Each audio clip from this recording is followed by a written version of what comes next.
అసలు మొట్టమొదట అనుగ్రహించింది ఒక బోయవాణ్ణి. వెంకటేశ్వర స్వామి వారికి చామదుంపలు తేనెలో పెట్టి పెట్టి ధన్యత పొందినవాడు ఆయన. ఒక రోజున చామదుంపలన్నిటినీ ఉడికించి మెత్తగా అయిపోయాయని చూసి తేనె పట్టుకొచ్చి దోణిలో పోయివే పట్టుకెడతాను వెంకటేశ్వరుడికి అన్నాడు.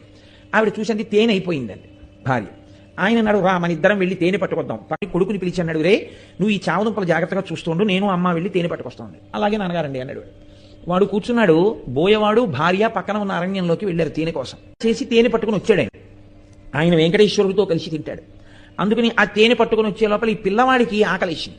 వీడికి ఏమిటి అలవాటు, నాన్నగారు రోజు అక్కడ పెట్టి తినొస్తారు, అప్పుడే మనకి పెడతారు. కాబట్టి అక్కడికెక్కడికో వెళ్ళి పెట్టడం ఎందుకు, నాన్నగారు ఈ చెట్టేగా వెంకటేశ్వర స్వామి అంటుంటారు, కాబట్టి ఇక్కడ పెట్టేస్తే అయిపోదేంటి.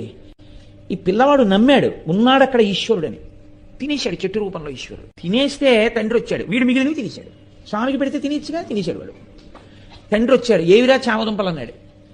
నాన్నగారండి ఈ చెట్టులోనేగా స్వామి ఉన్నారన్నారు, మీరు రమ్మన్నాను, ఆకలేసేస్తోంది స్వామి, ఉండలేను నాన్నగారు వచ్చే వరకు, నేను తినాలంటే మీకు పెడితే కానీ తినద్దంటారు కదా నాన్నగారు, మీరు వస్తే నా స్వామి మీరు తినేద్దరు కానీ నేను తినేస్తాను, రండి స్వామి అని అడిగాను. వచ్చారు, పెట్టాను, తినేశారు.